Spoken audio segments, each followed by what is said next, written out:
से संबंधित है। अपना सिलेबस में जीएस पेपर सेकंड के इस टॉपिक से आर्टिकल को रिलेट कर सकते हो। ये जो आर्टिकल है ना, ये लिखा है इटली के इंडिया में जो एम्बेसडर है ना, एंटोनिया बार्टोली, इनके द्वारा लिखा गया है। और देखो ये तो पूरी तरह से आर्टिकल में ना इंफॉर्मेशन डंप कर देते हैं। मतलब आर्टिकल में बहुत सारे पॉइंट्स ये ऐसे देते हैं, अपने इटली के जो शिप्स हैं उनकी तारीफ करने लगते हैं। और इसके अलावा और इटली जो अपने देश में बहुत सारे इनिशिएटिव ले रहा है, उनकी जो स्कीम्स वगैरह हैं उनकी तारीफ करने लगते हैं, वो हमारे काम की नहीं है।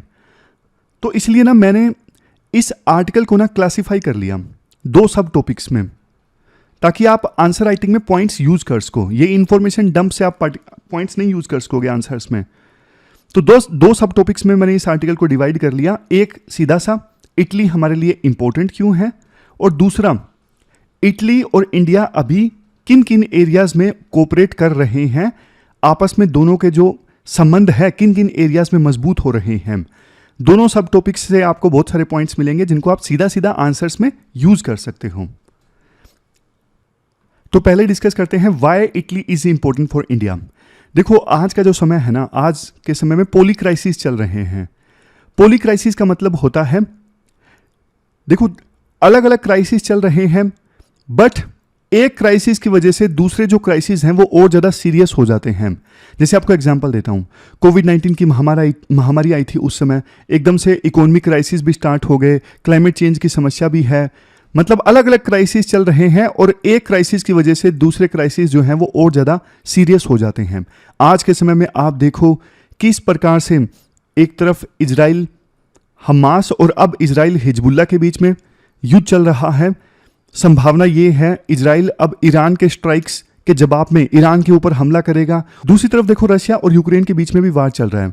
तो इन पोली क्राइसिस के समय में इंडो मेडिटेरेनियन रीजन में इंडिया और इटली के बीच में कोऑपरेशन का बहुत स्कोप है। जैसे हम बात करते हैं ना इंडो पैसिफिक रीजन की, इंडो पैसिफिक रीजन की हम बात करते हैं कि इंडियन ओशन और पैसिफिक ओशन दोनों में जो देश आते हैं ना, उनके इंटरेस्ट आपस में कॉमन है।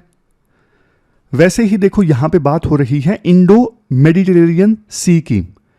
ये है मेडिटेरेनियन सी, यहां पे इटली है और इंडियन ओशन में इंडिया है।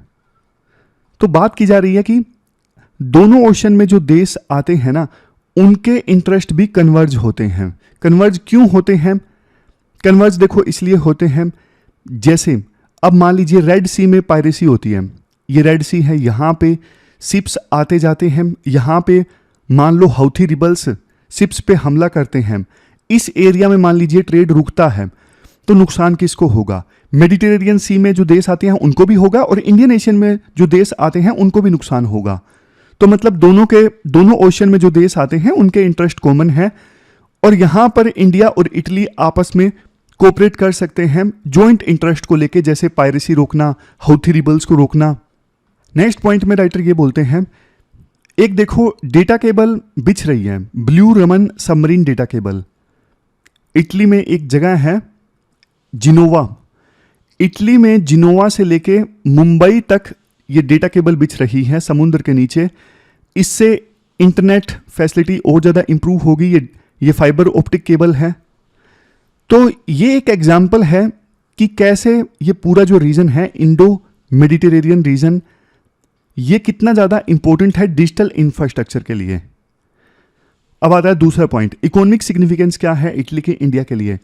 देखो इटली जो है ना, वर्ल्ड का 6th सबसे बड़ा एक्सपोर्टर है, तो इंडिया के लिए एक वैल्यूएबल ट्रेड पार्टनर हो सकता है। दूसरा, यूरोप में ना दूसरे नंबर पे सबसे ज़्यादा मैन्युफैक्चरिंग वाला देश है इटली। तो इटली इंडिया को बहुत ज़्यादा मौके देता है टेक्नोलॉजिकल और इंडस्ट्रियल कोऑपरेशन के।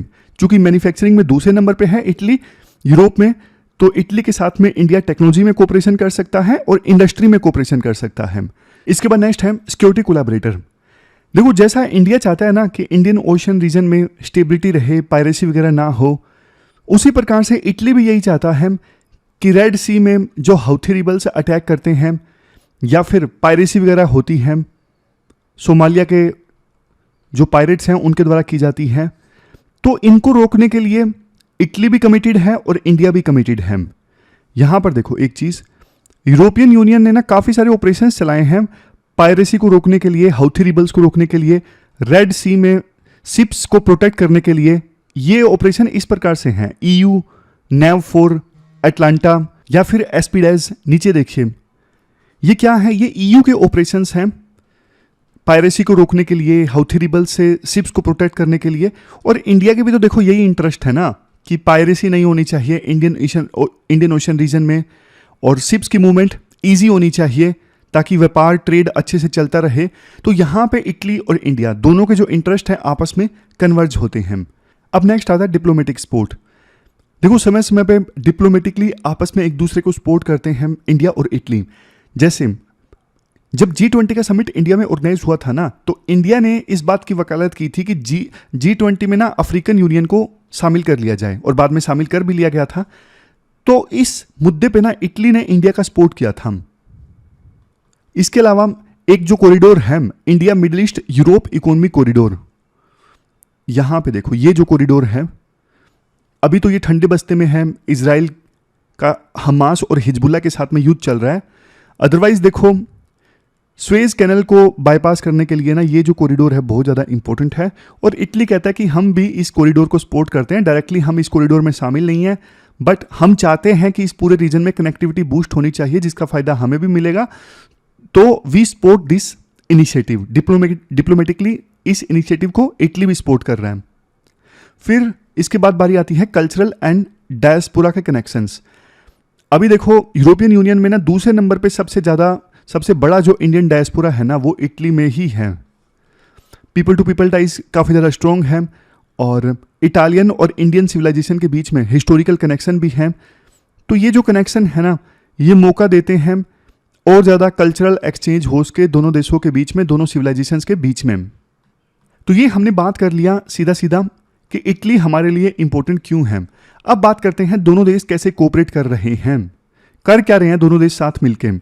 दोनों देशों ने ना अक्टूबर 2023 में यानी पिछले साल एक डिफेंस एग्रीमेंट साइन किया था ताकि डिफेंस टाइज को मजबूत किया जा सके। अब ये एग्रीमेंट साइन होने के बाद में ना, डिफेंस एग्रीमेंट साइन होने के बाद में India Italy military cooperation group के ना रेगुलर डायलॉग्स होते रहते हैं।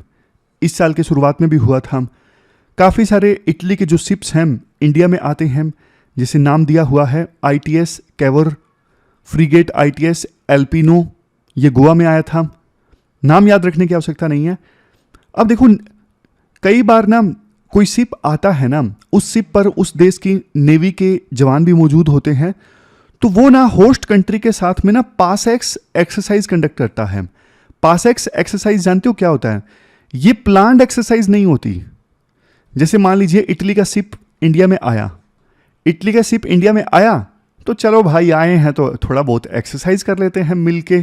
तो ऐसी एक्सरसाइजेस को ना पासएक्स एक्सरसाइज बोलते हैं। ये प्लान नहीं होती, अनप्लान्ड होती है। जब कोई शिप आता है उसमें नेवी के जवान मौजूद होते हैं, तो होस्ट कंट्री के साथ मिलकर एक्सरसाइज कंडक्ट कर ली जाती है। तो पासएक्स एक्सरसाइज इटली के शिप्स इंडिया में आए तो उस समय दोनों देशों की नेवी ने मिलकर की थी। नेक्स्ट है मैरीटाइम सिक्योरिटी। देखो एक ना इंफॉर्मेशनल फ्यूजन सेंटर है इंडियन ओशन रीजन का, कहाँ पे है? गुरुग्राम में है। ये क्या करता है? ये जो इंफॉर्मेशनल फ्यूजन सेंटर होता है ना, विभिन्न देश इसके पार्ट होते हैं, और ये सेंटर मिलके आपस में इंफॉर्मेशन शेयर करता है मैरीटाइम डोमेन से संबंधित, पायरेसी के अगेंस्ट या फिर जो कॉमन दूसरी थ्रेट्स है ना उनके अगेंस्ट। तो इटली ने ये इंडिया का initiative Informational Fusion Centre of Indian Ocean Region, इसको ज्वाइन किया हुआ है। इसके अलावा जैसा मैंने आपको बताया, यूरोपियन यूनियन के जो ऑपरेशंस है ना, EU NAV4, रेड सी में शिप्स को प्रोटेक्ट करने के लिए हाउथी रिबल से, और यहाँ पे सोमालिया से पायरेसी से बचाने के लिए जो EU के ऑपरेशंस हैं, उसमें EU के ऑपरेशंस में जहाँ इटली एक बड़ा कंट्रीब्यूटर है, इंडिया यूरोपियन यूनियन के इन ऑपरेशंस के साथ में कोऑर्डिनेट करता है। समझ गए? जैसे पायरेसी हो रही है तो यूरोपियन यूनियन वालों को इंडिया ने इन्फॉर्मेशन दे दी कि भाई वहाँ पे ये न्यूज़ है, हमारे पास में ये इंटेलिजेंस है, आप इस पे एक्शन ले लो। तो उनके पास इंटेलिजेंस होती है तो कई बार वो इंडिया के साथ शेयर कर लेते हैं। तो ऐसा कोऑर्डिनेशन चलता रहता है। नेक्स्ट है डिफेंस इंडस्ट्री कोऑपरेशन। इटली की जो कंपनीज है ना, जैसे फिनकैंटियरी, ये कोची शिपयार्ड के साथ में कोऑपरेट कर रही है। कोची शिपयार्ड एक शिप बिल्डिंग कंपनी है। 2000 के बाद से ही दोनों कंपनीज आपस में कोऑपरेट कर रही हैं। एक और कंपनी है इटली की इलेक्ट्रॉनिका, इन्होंने भारत इलेक्ट्रॉनिक्स के साथ में एक एमओयू साइन किया था 2019 में। इसके अलावा फोकस जो है जॉइंट वेंचर्स पे है, दोनों देशों की कंपनीज मिलकर काम करें, जॉइंट वेंचर इस्टेब्लिश करें, को प्रोड्यूस करें, एक दूसरे से टेक्नोलॉजी ट्रांसफर करें, और ये सब चीज़ें जो है वो इंडिया के मेक इन इंडिया इनिशिएटिव के साथ में अलाइन करती हैं। इसके बाद है डिप्लोमेटिक इनिशिएटिव्स, ये सेम है जो हमने पहले डिस्कस किए कि इटली ने India middle east economic corridor को सपोर्ट किया, और इंडिया G20 में यूरोपियन अफ्रीकन यूनियन को शामिल करवाना चाहता था, उसको सपोर्ट किया, ये सब सेम है। फिर आगे के पॉइंट्स थोड़े कम ही इंपॉर्टेंट है। ऑपरेशन स्माइल क्या है?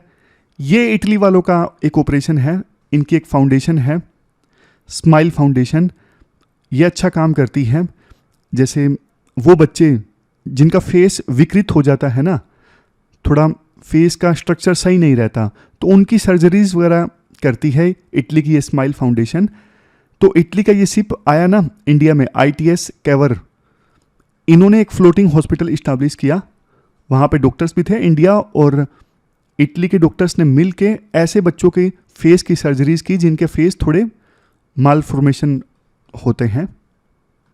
तो कोई खास पॉइंट नहीं है। आगे के पॉइंट ऐसे ही हैं। कल्चरल एक्सचेंज मतलब इटली का एक शिप आएगा 28 नवंबर से 2 दिसंबर के बीच में, और जब वो आएगा मुंबई में ना एक इटली विलेज बिल्ड किया जाएगा जिसमें इटली का खाना और इटली के फैशन इन सब की झलक होगी, एग्जीबिशन होगा। रीजनल डेवलपमेंट, इटली का ना अफ्रीका के लिए एक प्लान है, मैतेई प्लान, वो हमारी मणिपुर वाली ट्राइब नहीं, ये अलग है इनका मैतेई प्लान, ये अफ्रीका की डेवलपमेंट के लिए है। इंडिया भी अफ्रीका में डेवलपमेंट चाहता है, तो दोनों देश मिल के काम कर सकते हैं अफ्रीका में डेवलपमेंट के लिए। तो ये पूरा आर्टिकल हमने डिस्कस किया पॉइंट वाइज फॉर्म में।